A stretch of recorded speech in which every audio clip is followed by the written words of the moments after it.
Welcome to the Maine Basketball Rankings Show. I'm your host, Lucas McNelly. Today, we're going to talk about the Celtics. We're going to talk about Camden Hills basketball. We're going to talk about the early days of podcasting with Jon Duke. But first, Pearl Jam. And I threw that in there for you. Jon, thanks for joining me. Wow. I'm honored. I'm excited to be part of the Ringer Podcast Network. This is great. Yeah, I think Spotify just sends you a check now. I think that's how it works. My phone just popped. I just cashed it. So nice. Perfect. All right, so let's talk about Camden first. Okay, so your son Will is one of the best players at Camden, and Camden's an interesting program to me because they are not low on resources, as you might assume. And they were a dominant program for a very long time, and then they just weren't for a good 6 years, something like that. Yeah. And I'm a little bit curious, without throwing anyone under the bus, and now you're in a rebuild. So I'm a little bit curious how that happens, because it's not a Wiscasset situation where people have school choice and they're like, no, I don't want to sit in Red Eats traffic every day to drop my kid off at school. It's Camden, it's like a really good school and lots of resources and good academics and all that. So what happens there is curious to me, if that makes sense. Yeah, I'd say in part it's curious to us as well, right? Okay. I think it's a couple things. In terms of, you look at the student count and you say, well, gee, there are 640 some odd or 690 some odd students that are at Camden Hills. It's a middle of the pack Class A teams in terms of enrollment. But then you look at the offerings that are at that school. They have their own hockey team. There's a lot of Class A teams that are sharing students. Lewiston, used to be, the powerhouses of St. Dom's and Lewiston. And, so things have sort of evolved, and the hockey program is a big deal in Camden. Okay. Coming up through in our vintage, the 90s and 2000s, that was something that was not even a dream. It was, something not even thought of. So, Camden Hills has obviously basketball, a powerhouse wrestling program, which has won state titles after state titles. Alpine skiing, cross country skiing, swimming, and that's just in the winter. And I'm probably forgetting something. Don't you have like a mountain biking thing? Aren't you like the only school doing mountain biking? Yeah, won like 45 state championships in mountain biking too. How many schools? Be honest. How many schools are doing mountain biking? There's only one I care about. Right.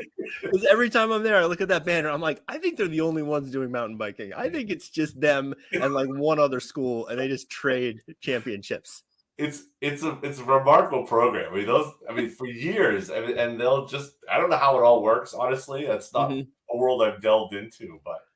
Those are good trails over there, so that makes sense. Absolutely, yeah. The cross country trails, and it's a great little campus for it, But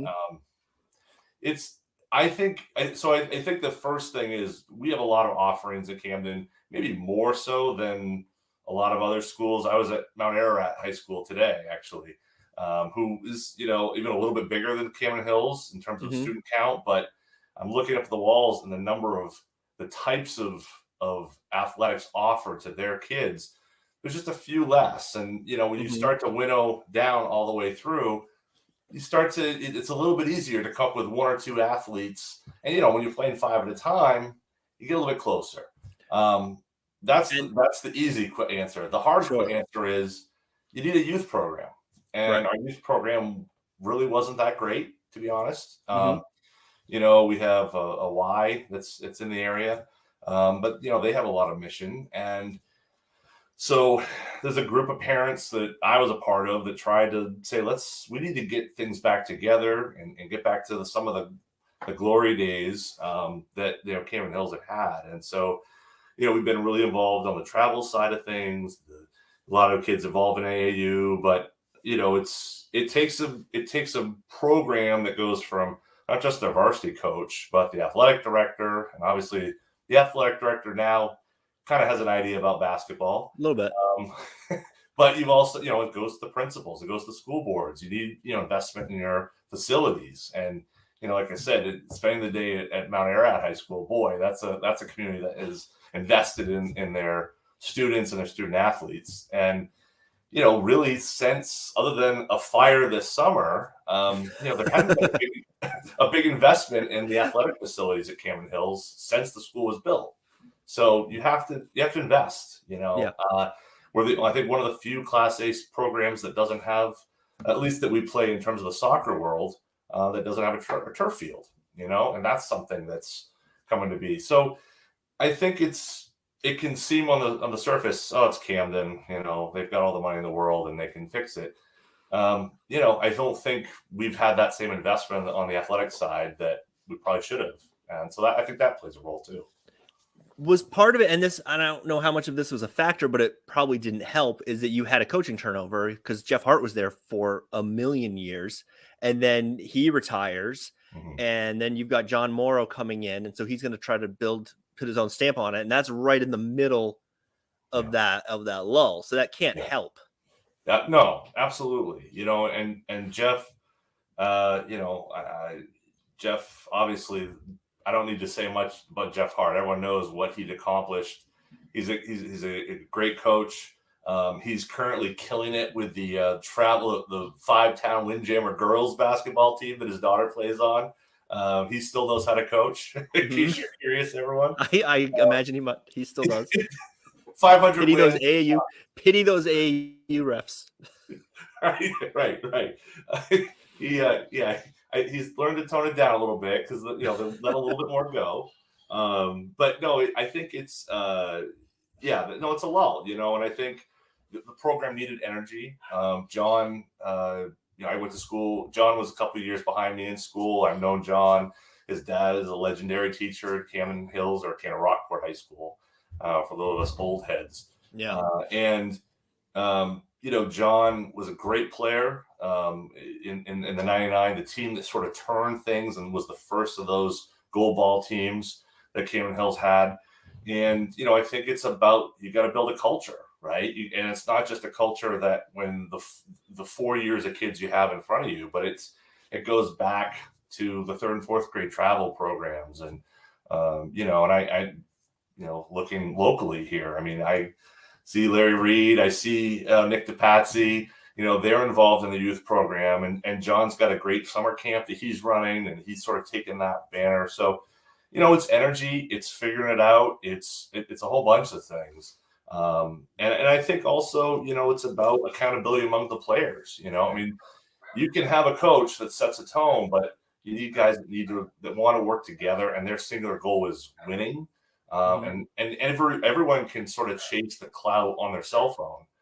That's sort of like the thing now, but we need to build winners and guys who want to play together and play for each other. My dog is barking. I'll try to edit that out on my side. He's being an idiot. Someone might be walking down the street. So I guess that's my neighborhood too. Yeah. So you're not actually one of the coaches. You're just a parent, right? And so what's the role of a parent? Because a group of parents can either be a coach's best friend or biggest enemy. And you've got a kid on the team and you're a very vocal guy, so if you wanted to be the guy, in Hoosiers who takes over the practices before Gene Hackman shows up, you could be that guy. But how do you view the parent's role in that? I'd rather be him than Shooter, maybe, though. I'm not sure. It's a toss up. No, you're right. You're right. You can. So I'm the head of the booster club for both the boys and the girls program. Mm-hmm. And you have the Twitter account.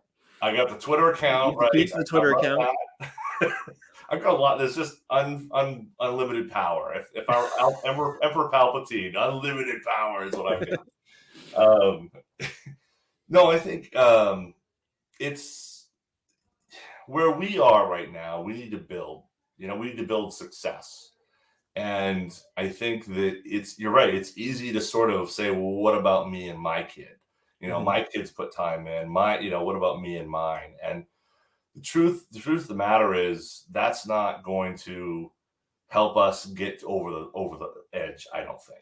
I look at look at the great teams, and we've run into these teams because I've been coaching this group of kids since they were, little. Kind of like a Ben Goodwin situation. He's the varsity coach, but this group that's coming through, Marty Messer and I have been sort of coaching these guys forever, and former Belfast varsity coach, and so many people know Marty. And that, so that's even a stranger dynamic. It's like, I've coached these kids. I coach them in fall ball, right? And so I know what they can do. I know what they can't do. I know what they struggle with, what they're good at. And so there's a temptation to sort of say, oh, we'll do this. But the truth is like, this is the varsity coach's program. And so you need to sort of work with the varsity coach, be, hand in glove, talk to them, work with them, hear what they're saying, hope that they hear what you're saying, and realize that the positivity and sort of building culture and building, building positive momentum. Even a team that had 5 wins last year, every injury, if we didn't have bad luck, we had no luck at all last year on that Camden Hills team. But it's an opportunity there to say, look, we need to be worried about the positive, because it's so easy to dwell on the negative. Like you said, worry about my kid getting enough time. Is my kid getting enough shots? Is my kid? And that's, you need, I think, as the outside parent, as sort of that parent in the stands, I need to model that behavior, because that's what the coach needs to lead a successful program. Right. You're, in a lot of ways, you're probably the parent that the other parents are looking to. And it doesn't hurt that your kid is one of the best players on the team. If your kid was like the 7th guy in the rotation, it would be really tempting to be like, hey, my kid's better than this. My kid can do all these things. And then, a lot of times when the parents are saying that, sometimes they're right. Absolutely. Sometimes they're not. Right. Mm-hmm. Because we all think our kids are the greatest thing since sliced bread, and they're not. No. No. They are flawed people. None of them are Caitlin Clark. Don't we all wish we were Caitlin Clark? Yeah, right now. No, you're right though. It's hard. It's easier in my position to do that, but if not me, then who else? First off, and then second off, I think, for those kids in those situations, and having a chance to coach either these kids or having coached kids in the past, I know that seventh man sometimes, or seventh girl, or seventh player is sometimes the hardest player to work with, because they're close enough to the starters, but they're not there, or you see a matchup, or you see something, in terms of, game plan that you're trying to implement. And sometimes it's really difficult to say that to a parent and say, well, hey, look, I didn't really see it here, but I see it over here. That's a hard thing, but I think that's where coaches need to have good communication with their players, right? And I think as parents, then we need to sort of model that behavior and say, okay, hey, did you talk to coach? You're unhappy about this. Okay, you need to talk to coach about that. Or what did coach say? Okay, well, that makes sense. Not immediately jump to and as a parent, we all get this. Like you said, my kid's perfect. It's got to be the teacher's problem, right? Now, Right. Being married to a teacher, I understand that that doesn't go very far. But No. There's a lot of people who have that belief, Yeah, my mother was a teacher, and so it got no traction in our house. It's, you can't really do the thing where you're like, no, the teacher's the problem. And the teacher's like, no, you didn't do your homework, man. I sat there. As we like to say in our house, don't tell me you did the dishes if I'm standing in the kitchen. Yeah. Yes. Yeah. So after games, if you got a 5-win season, or I think it was less than that last year, the parents are going to be whining, after a close loss. What do you do? Do you just sort of keep your mouth shut? Do you haul off and hit somebody? Do you what's the approach? You've heard that. Your exploit precedes you. I think first of all, you think about your own kid, right? And say, okay, did you do what you could? My son likes to watch the games afterwards. So thank goodness Charlie Crockett does a great job. And he and Penny and Dave Ridley, they do a great job. We go home, we watch the call. And that's awesome. And we go through it, and and he says, well, we talked about this and that. Hey, you could do that. You could do that. I mean, it's a growing situation, right? And you're trying to build year after year. I mean, last year my kid got a ton of playing time, but it was largely because injuries happened, and he had really no varsity experience until last year. So there was a lot of growing up to do. Nolan Ames, freshman on our team, probably our second regular leading scorer, were it not for the injuries to Quincy Messer and Weston DeWard. But our second scorer for much of the year. He legitimately a freshman. He's a freshman, he was. Yeah. And trying to figure that out. So there was a lot of figuring out on the fly. But as a parent and Nolan's dad, who's also coached teams, the freshman group that's coming through Camden, he's coached them. And so we're kind of texting back and forth and like, what'd you say? And we're just trying to like keep spirits up, right? Mm-hmm. And build successes. And hey, okay, that didn't work out, but let's try this. Or, are you looking, playing hard enough defensively? Are you rebounding the ball well enough? Are you communicating?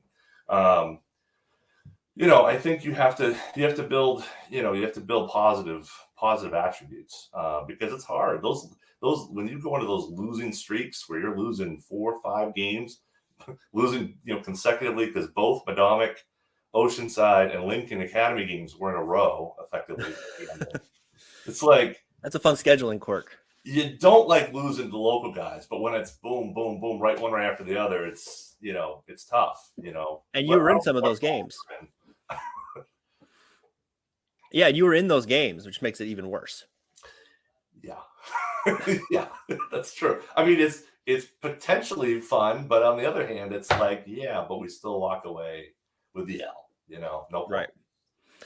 Speaking of games you were in and then walked away with the L, you guys took Brewer pretty much to the limit in the tournament. Like, what was the mood after that? Was that sort of the quintessential quality loss? I mean, you don't want to lose a tournament game because then your season's over. But I mean, It's Brewer, and that was a buzzsaw. So let me go back a little bit. Our group had some pretty good success in the whole off season. We got the semifinals at Harbor House, won the Coney League, made the semifinals of the Southern Maine Hoops tournament. Like we were playing good basketball. And then the last day of fall basketball, Weston DeWard has a guy land on his knee, and it really hurt him. He got hurt and couldn't get healthy through that year. So, the guy who was the one player who had all the varsity experience, you lose that right away. And there was some certain certainty whether he'd be able to come back or not come back. So they got, they persevered through Christmas, got a couple wins. And then it's like, okay, well, this is, we're going to try to make this go. Have an unbelievable game at Nokomis where Will had 19 in the first half, and it was just an unbelievable night. And Nokomis must have been 2 or 3 at that time, and obviously they hadn't lost a game at Nokomis since February of before Cooper Flagg was a freshman, right?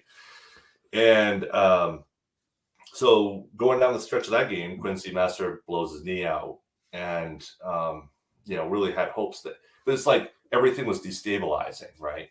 Mm-hmm. So from that point, it's like, what are we doing? We're trying to build. I don't know what we're building towards. We're building towards something.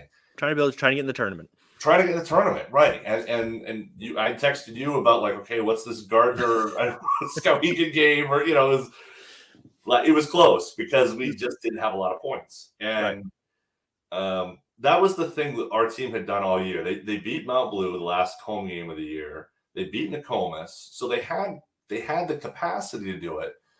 But Brewer's a whole nother animal, right? And they had a game plan. I think they walked away that night feeling like we have potential to build off of this. Obviously the seniors, you hate to see them go home with a loss, right? But I think because that team was effectively 3 freshmen in the rotation, 2 juniors who hadn't played at all, everyone's sort of brand new to the situation. I think they feel like we can build off of that into the summer. Get Quincy Messer healthy, and then you've got something to work off of. So I think frustration because they were on the ropes a bit, but also knowing, the sleeping giant never doesn't stay sleeping for long. And once once Brady Saunders had his 1,000th point that night and the crowd sort of erupted, the whole tenor of the game's flipped. The wheels came nobody off. really knew why, but it just did. Yeah, it was sort of the thing where it's like, oh, is he on? He was kind of on edge, and he was, not playing himself at his full capacity. And then once they got that weight off their back, they just took off. And then you guys were the last team to be within sight of them, I think, for the rest of the year until Falmouth nearly caught them. Yeah, right. Yeah, that was, and I think that there's something to be said from there. I mean, there's, obviously what you do off season isn't the same as when you play in the bright lights of Augusta Civic Center, right? But there's something to be said of a team that really has done nothing on the varsity level and taking what I think was the best team in the state last year and took them sort of the brink, took them right to the edge. And I think that's something to be proud of. I think the boys were disappointed. I think they were frustrated and aggravated, but I think, as you sort of step back from it, now you build, right? Now and then you watch them blow out Skowhegan, you're like, oh, okay. Yeah, exactly. Right. We did pretty good. They played, though the record was horrendous. They played with Skowhegan. They played them here. They played, nearly got Lawrence. They knew, so it was, the record was one thing, but when you're in the games for Coney, they were ahead of Coney until it got to the fourth quarter. So, I mean, I saw them twice, and I was surprised by their record because I thought they were better than their record. And at least from the two games I saw against Madomic, I was like, oh, this is a pretty good team. And they felt like an 8-10 team, a 9-9 team to me, something like that. If those local games go 50-50, like they often do, where you split with Madomic and split with Camden or with Oceanside or Lincoln, that they would have been 8-8 or 8-10 or whatever. But was it Bill Parcells says you are what your record is, right? I mean, that's ultimately how it comes down. And I think you can't control health, but Quincy is a strong player, a really strong player. And he was sorely missed. And I think that will pay big dividends for them next year. There's a lot of seniors who are graduating A North. I listened to your podcast with Adam, and it's true. I mean, you look at Lawrence loses a lot of guys. Skowhegan loses a lot of guys. Brewer loses a lot of guys. And Nokomis loses some guys. Mad White, sure, right. And so, now there's parity a bit. Coney will be strong. Will's playing with Parker Surgeon on a Go Ball AAU team, which is a lot of fun. We spend most of the time trying to convince one or the other to wear red and white for the other school, but it's just down 17. Come on. Yeah. But it's going to be a fun year. I think I'm really looking forward to this coming season. What's your prediction? I'll put you on the spot. Where do they finish in the seeding? Oh, jeez. And then we can clip this and we can show it when you're either right or very wrong. I think they can be top 4 in the A North. Okay. I think, and I think they can make the regional final. I think they have that in them. But Merrick Smith and the Salon's going to be a hard time for a team that has, I think, 1 or 2 guys over 6 feet. Yeah, that's a tough match. That's going to be a tough match. A tough match, And I think it's going to be like Purdue and Fairleigh Dickinson. That's exactly right. Yeah. And it's like Coney, where if we hit our threes, we're a different team. We had there's a game down in Harbor House. Lawrence I don't think there was anything left of the nets because they were scorching hot from 3. So that's you get hot and we Camden has some guys who can shoot it. There's a lot of guys in A North who can shoot it. So I think it's really anybody's game this year, but I'm going to bet on my kids, right? I'm going to bet on my kids and say they don't want to be like, we'll be lucky to be the 7. You don't want to be that guy. let's get above 8, right? Let's get above 8. And that's like, the thing is, I know where A South is, and there's a lot of talent down there too.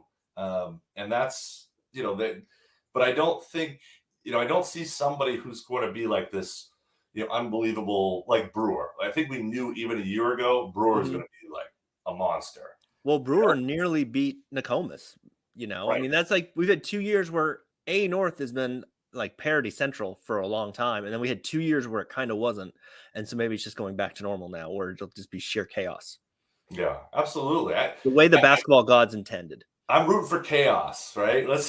That's how a 5 and whatever team we were last year, gets to a regional final is chaos. That's why I'm fairly Dickens are fairly for Atlantic. I wanted if Duke wasn't going to win, I wanted chaos in the NCAA. That's going to be. Yeah, that's what I always say. If I can't win my bracket completely, I want it to be a complete disaster. Right. And I want to see the 12 seeds in the Elite 8. Exactly right. Yeah. Give it all of it. All right, so let's switch to podcasting. So a lot of people don't know this. Maybe a lot of people do know this. I don't know. So you were like the OG basketball podcaster. So when did you start doing this? Because you've done like 600 of these things, something like that. Well, that's the modern day number. I mean, we're over 1,000 in terms of what we've well over 1,000. Because that was only since we moved over to CLNS. Okay. So we started in 2005. I was right. I was thinking 2010, something like that. Stone Age days. No, this is the Gerald Green, Orion Green, Brian Gomes era. Did you do this over the phone? Like, how did you record it? Teletype. Stop. They should be playing Al Jefferson. Stop. No, yeah. So I was blogging for a year or two about the Celtics on a friend of mine, his website, Boston Sports Media Watch, and there was another blogger, and he was going to do a draft night show, and I'm kind of a draft Nick. I kind of love the draft. It's like my Christmas. And so we did a draft show, and it was this guy, Justin Poulin, who is from Camden, actually. And I'd never met him before, didn't know him from anything. Okay. Went to Orono at the same time. I was up at UMaine, but didn't know him. And then this other gentleman, Jim Metz, who was an accountant from Medford, Mass. And we're just 3 guys on the internet talking about the Celtics and just shouting into the void. Exactly. Yeah. Are you listening? Hello. So we got together and did a show. Didn't really know what we were doing. It was sort of like a live internet radio show. That was sort of like, because the whole idea of like recording and putting on a phone was ridiculous. Like that wasn't what was happening then. It was iPods mostly, right? Your Nokia phones where you'd have to hit the 3 buttons to text. Yes, yeah, 3 buttons for C, and then you hit it twice for B. Right, exactly. But we got really good. We could do that while driving without looking at it because we just knew the keypad. When we weren't playing Snake. Yeah. The old Nokias. Anyway, so we did the show once, and hey, we should do this a regular thing. So we were basically, the way we podcast wasn't even really a term. So we were just doing a live internet radio call-in show. So we had callers that would call in. Oh, wow. Yeah. Like, I don't know, like people would, we would have people go on and on and on. And then the really thing that sort of got people started with us is that we got guests. So we had like Steve Bulpett, Mike Gorman, Sean Grandy. Like we would get, slowly, but Mike Gorman sort of was the first one that came on the show. I pestered him and he was willing to come on. And then that's sort of the word spread of like, they're good. Mike said they're good. So you're in. Stamp of approval. Exactly. Yeah. So he actually invited us down to a game. This is when 07. Oh, cool. So this is when they 18 game losing streak, like the bottom of the bottom, right? Yeah. That's the year before Garnett. Exactly. And we're rooting for, is it Durant or is it Odin or Durant? Like that's the show. Yeah. That's the whole show for like 6 months. I think Odin got a raw deal. I feel bad for him. I think he would have been great if he hadn't gotten hurt. I think he would have been a monster, he could do everything. He was athletic. Yeah. So that was the first time we met, was when Mike had us come down. We'd never met in Oh, person. wow. We've done this show for almost 2 years off the internet. And of course, it wasn't video like this. So Yeah. I don't even know what they look like. I met Justin at the parking lot of the McDonald's in Topsom. And then we drove down and met Jim, JB, down in Mass, and then we went to the game. Like, it was, I could have been, kidnapped or something. Who Yeah, knows? you could have been murdered. Yeah, exactly. So we did the show. We would do post-game shows during the playoffs. And then we were actually the first internet outlet that got credentials. So with the Celtics. So Justin would drive down from Topsom and get in the locker room, and he would do this stuff. And then when he couldn't, I did it. So I'm driving from Rockport down. So it's like 3.5 hours. I didn't do it very often. But Right. like the first night that Garnett and Allen and Pierce played together, I got to go to that game. I had the credentials that night. Yeah. Wow. So I'm standing next to Bob Ryan, and Bob Ryan just kind of loud and stuff. He's like, he's going to do this every night. He's going to do 20 and 10 every night. this isn't a big deal. Like this is just typical Kevin Garnett. And I'm like, wow, this is like pretty cool. I don't know. He's not wrong. I'm like, I'm standing next to Bob Ryan. I got, Kevin Garnett. Like, this is unbelievable. So I mean, it was just unbelievable. And then, of course, a lot of people started watching the show because we got, a profile. And so so then other people started to do their own shows and started to use us as a bit of a model. And then the real issue is that my work or Justin's work ended up getting in the way. So JB left the show after the 2008, and then it's been sort of work home, try to fit it around our other schedules, and that's been tough, and especially this year has been really challenging for us. But that's the start. Did I look at this? I looked at it, and it looked like you hadn't done any episodes since like November. Is that right? Yeah. Okay. Yeah. Justin doesn't have a lot of free time right now. He's got a new job. He's got some home stuff and family stuff he's working through, and my job is crazy because I'm those who don't know, I'm the town manager of Rockport, so I've got a lot going on that. Plus, you're chasing around a varsity kid. Chasing around a varsity kid. I've got an 8th grader who I was helping with that team as well. So and he'll be at the high school level next year. So my life has been insane the last 6 months. So November is probably the last time I felt somewhat in touch with reality. That's fair. So how has the landscape changed? Because that's a long time. Like, how has the landscape changed in that time? Oh my God. Well, monetization is the biggest thing, right? Our first sponsor was a guy who sold gold. His name was Al from goldrarities.com. Goals? Like soccer goals? No, like gold, like oh, gold. Like gold. All right. I got props. That's some Fox News level advertising right there. So he was selling gold, but he was a season ticket holder and loved the show. And so he threw us a couple grand to sort of allow us, because we had streaming costs. We had, we had to basically somehow find a way to get the podcast up to the world. Oh, it was a lot more expensive back then, I bet. Absolutely. And there now, like us doing this is like would blow my brain away, from 2015. Yeah, because this software costs $25 a month. Yeah. And everything else is pretty much free. That's crazy. It's crazy. I mean, we just did. So once we originally went through, there were different outfits and there was Pamela, there was, we'd use Skype. The last few years we've used Zoom. Even before the pandemic, we've been using Zoom to download. But there's just now it's so easy. The tools to do it. We had to have a mixer. It used to be just completely unbelievable. And now, just with a headset and you plug it in USB and you're off. There's just the tools available are just night and day different from where we were in 2005. And then now, of course, people having the phones changes everything, because they bring their listening device with them everywhere. So you're in the car, pick a different podcast. Like, that's what I do, Sometimes I have to put up with Simmons, but others I'll listen to others that are on the beat. I'll listen to this show. Absolutely. Perfect. Yeah, I have an app that just like Anchor, who Spotify bought. I can just record it into my voice recording on my phone, and it'll just push it out, and it'll be out in the world in like 10 minutes. Is that how you did the reclassification one?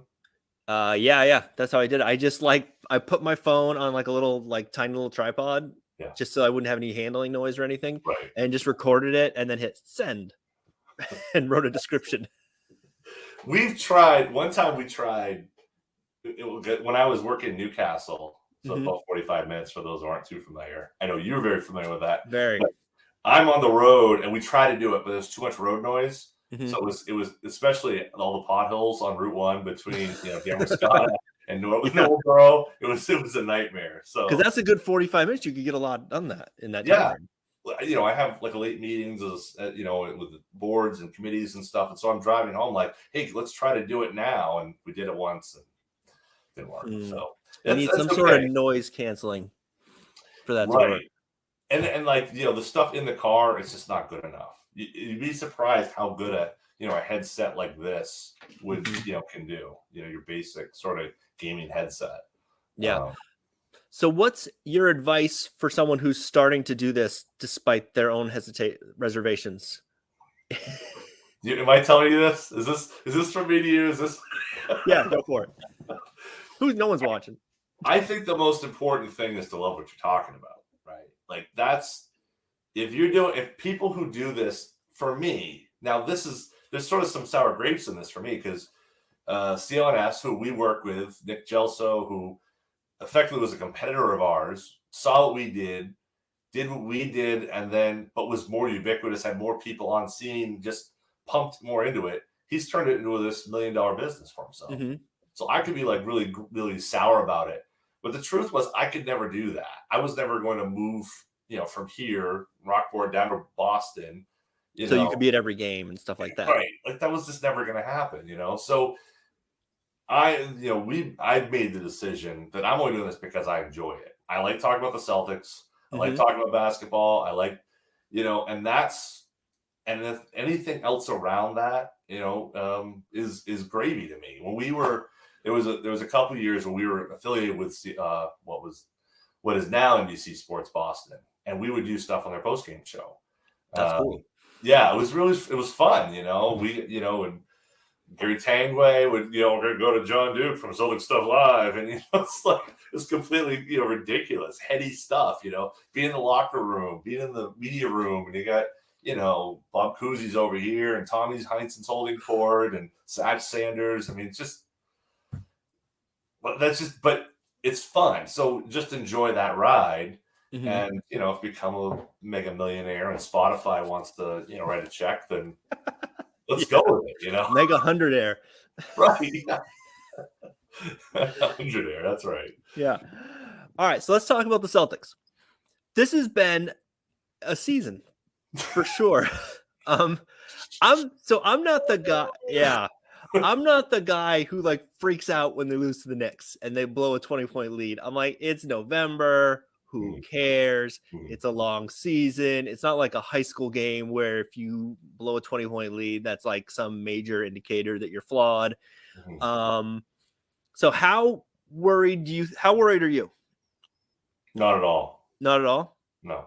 You think they can flip the switch? Yeah. I think so. I was thinking about this. Every year we get to this time and great teams lose bad games. First of all, I don't like to bet. I hate the idea of losing money. And so I'm so afraid of losing money. I could never think about the fact I might win something. Okay. Betting NBA games this time of year is the dumbest thing you can possibly do. It's insane. Yeah. It is, because who's going to play? Right. Yeah. Who's tanking? Who's going to play. I mean, the Washington game is a perfect example of that, right? No Beal, no Gafford, no Kuzma. Trying to tank. Right. Trying to tank. Celtics need to get a win before they go to Milwaukee. Might be able to get to a couple games, a game and a half.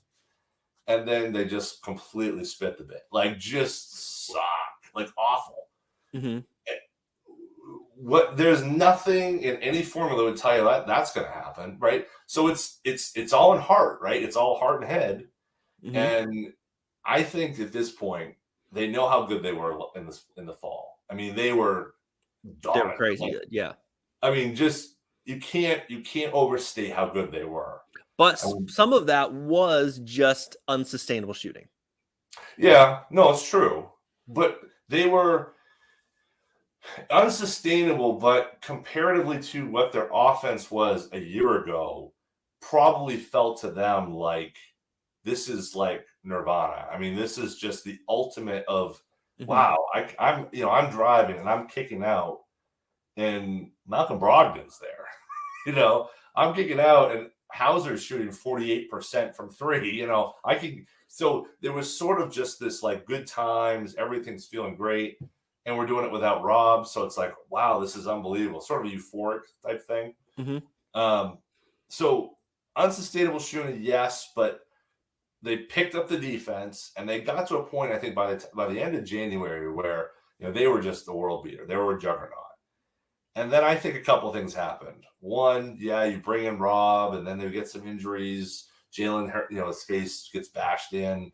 But I also think the pure exhaustion that they wore on themselves against Golden State was readily apparent. Like, I think they're thinking about that, and they're saying, I'd rather not go that extra, make that extra rotation. I'd rather not, take that hard foul. I'd rather not drive if I don't have to, because I know how I felt in June 2022.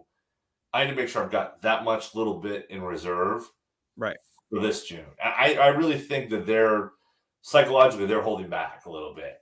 They didn't hold back against Milwaukee. Clearly not. Laid them out.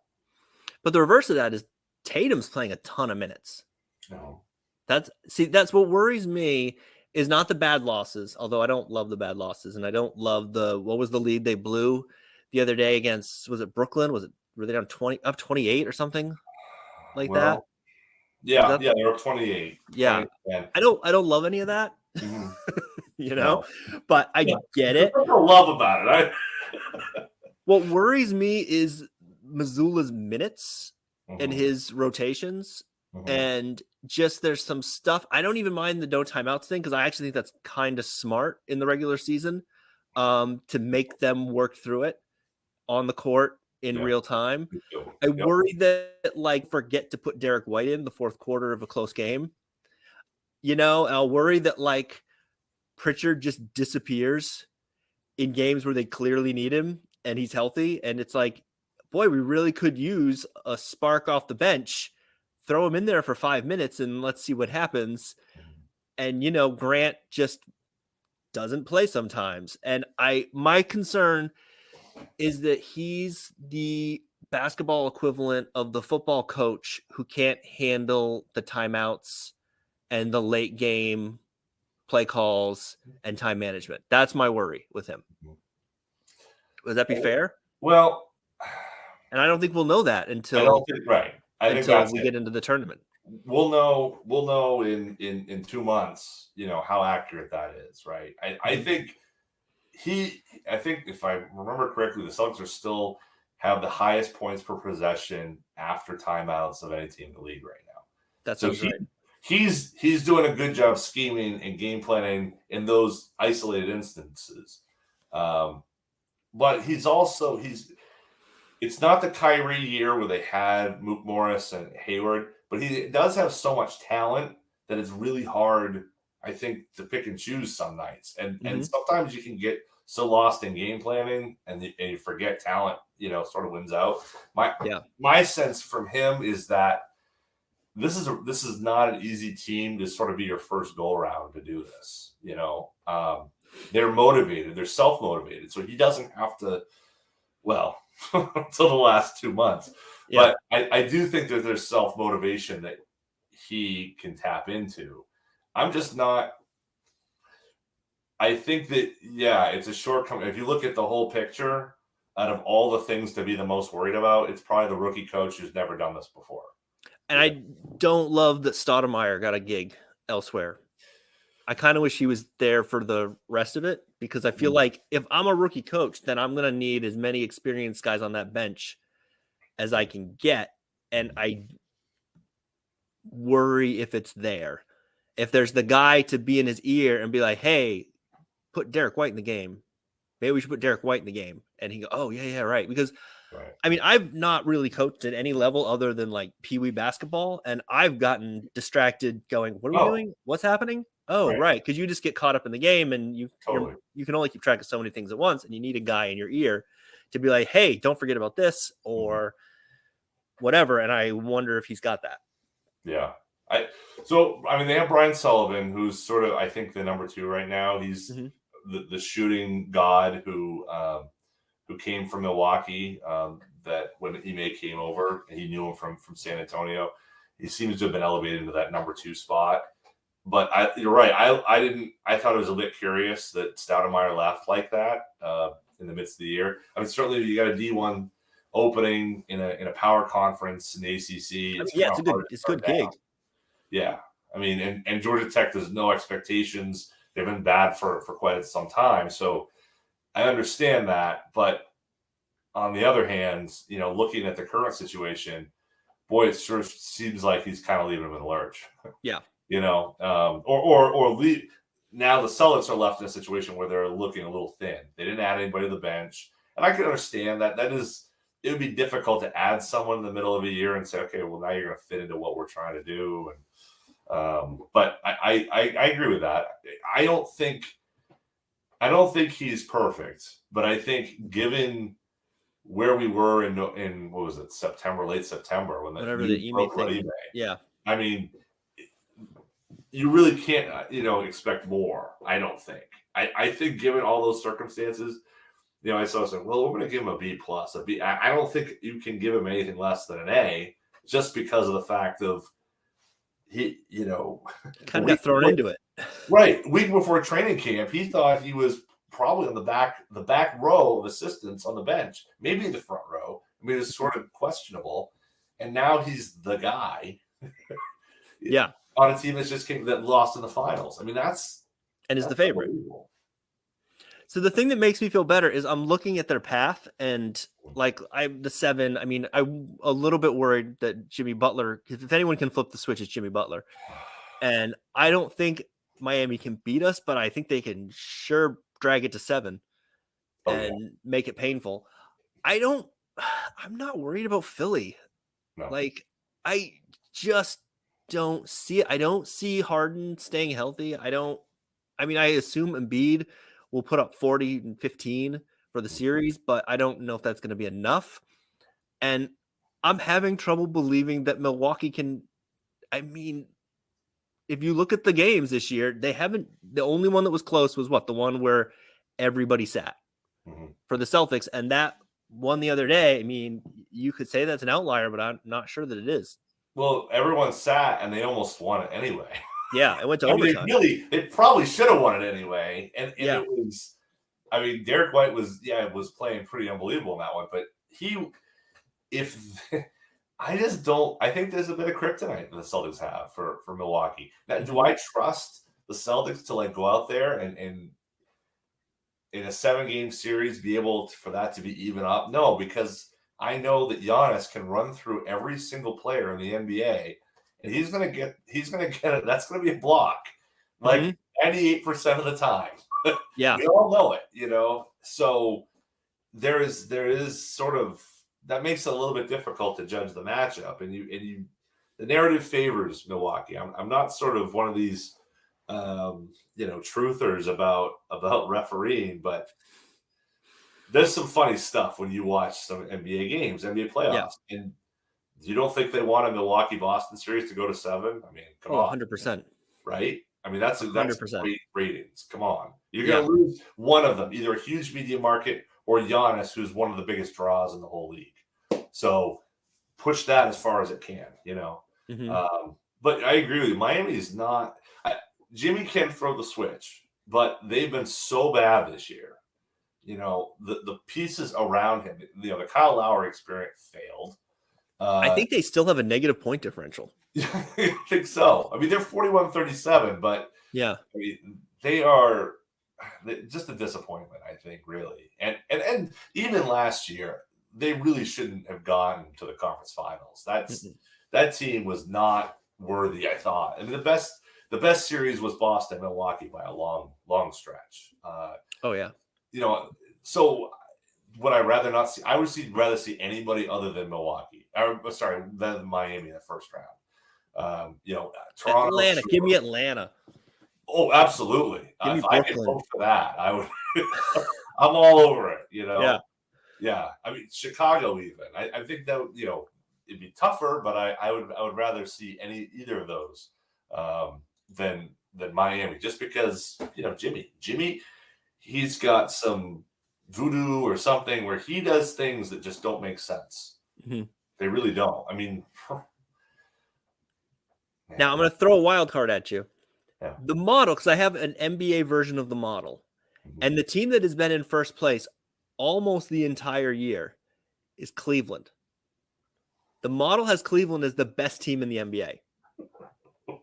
So, and I don't get it, but and it's not, and the model doesn't incorporate like rotations. It doesn't incorporate who's sitting, who's up, who's down, and trades, anything on the rosters. It just runs the numbers, but they've been pretty much wire to wire.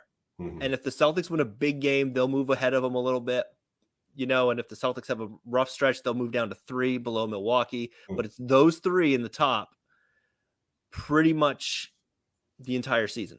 Mm-hmm. So could Cleveland make a run and beat Milwaukee, which would be the NBA's worst nightmare? Yeah, no, I think that's very possible. I think they have, I think, the structure to do that. I think they've got players who, with some size, now they're not the sort of short and stout guys to defend him like Grant, but between Mobley and Jared Allen, you do have the size. Structurally, you're sort of set up to be able to compete with them. And you're going to put Drew certainly on Donovan Mitchell, and then Garland. Now, who guards Garland? Good luck. Is that going to be a Middleton situation, or I don't know how you do Grayson that. Allen. Great. The plan is to have Grayson Allen trip him and see how it works out.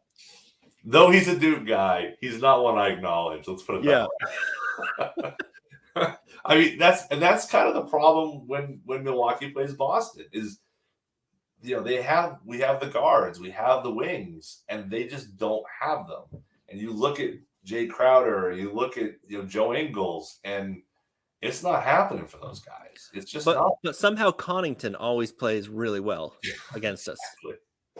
Hometown kid, Yeah. I guess that's the deal. But now they're a little bit better off because of the fact that they don't have Milwaukee. Milwaukee is a little bit stronger on the wing than Cleveland is, but they've got to defend that backcourt. And Garland and Don Mitchell can light it up. I think in terms of matchups for the Celtics, I think the best look would be for us to get the Celtics to get Philly in the second round, and for Milwaukee to get Cleveland. I think that's a better fit for Boston. Than you'd rather have Philly in the second round than Cleveland. I would, because I don't think I'm in the same way Embiid can get those calls, but he doesn't have the same pull on the officials that Giannis does. Now, I check my Twitter feed in a month and a half. I may say differently, but right now, here we go. Early April, I just don't think Embiid has enough juice to be able to get them over the edge. I've just seen them lose in spectacular fashion to the Celtics too often. So confetti coming down and everything, the Celtics are still beating them. So what do you think out of the West? I mean, so the big question I think out of the West is if Wiggins is back, does Golden State again? Did they flip the switch? Yeah, I think they do. I mean, you think so? It's sort of boring to say that almost, right? I mean, boring, and they're what are they 7 seed right now? No, they're 5 seed. Everything's so close; it could go any number of different ways. But that's the last team I want to play out west.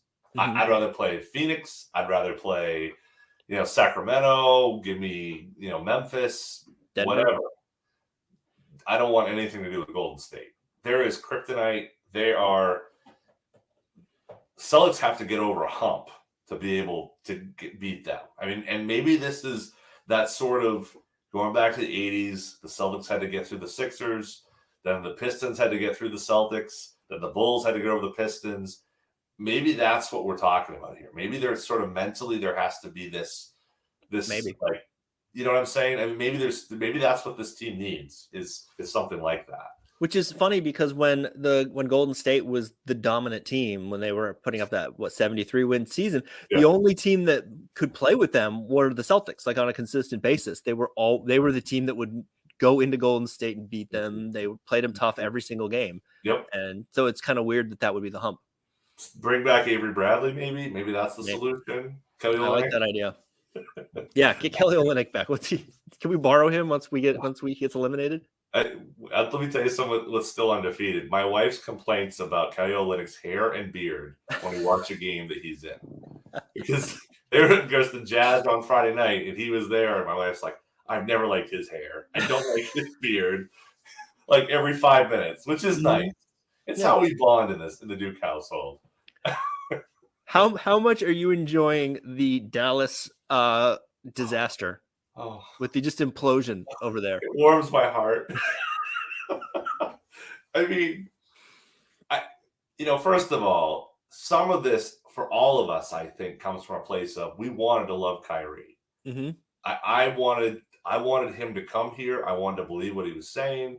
I wanted him to come here and sort of transform things and really, mean what he said and, play fantastic basketball, but be this mastermind and really, grow the game in a great way and really open. I thought Boston really opened its heart up to him. Oh, yeah. And he just can't do it. Like, he just doesn't matter where he is, doesn't matter what's going on. He just can't find that love. He's in his own situation. And he's a chaos agent. He is a chaos agent. Absolutely. Truthfully, I knew that was not going to work. And it has less to do, well, no, it has a lot to do with Kyrie. But Luka is the bloom has come off that rose for me pretty quickly. I have now been a Luka guy for a couple of years because I didn't think it was a good basketball match. Yeah, well, he's James Harden, right? We already saw that movie. It didn't end well, Yeah. And I'm saying James Harden. Luka is basically James Harden Houston years, right? He doesn't defend at all. Fills the stat sheet, can do it all, can get his shot, can just lit a human torch of basketball offensive ability. But his ability to connect and lead that to winning is just zero. That's sort of why I'm in the take Tatum over Luka side of things. So now let's throw chaos agent Kyrie into the mix. Oh, this is gonna go well. I mean, part of the charm of those Dallas teams was that they had these sort of, B-, C+ wing guys who could defend, lock you down, and then you had enough offense from Luka to make it happen. And now you just stripped all that out and we're saying, well, we got 2 stars. Isn't that good enough? I think the answer is pretty clear. Nope. Right. I'm enjoying it. Yeah. All right. That is pretty much our time. Where can they find you on the interwebs? At CSL_Duke. That's the place you can find me. Also, because as you noted, I try to keep this a bit under wraps because I don't try to make it about me or whatever. But at Camden Hills BB is the Twitter handle for the Camden Hills basketball boys and girls, so we try to post things on there about what's going on with the team and the program, and celebrate our kids. So appreciate the opportunity to do that, and I think we got some bright days ahead. So I'm really looking forward to the success next year, but also beyond. It's going to be a lot of fun. I think hopefully Camden Hills will become a name that will be favored by the model and favored by the heel point guard as well. All right. Well, that's our show. Thanks for joining me, John, and we will see everyone next time.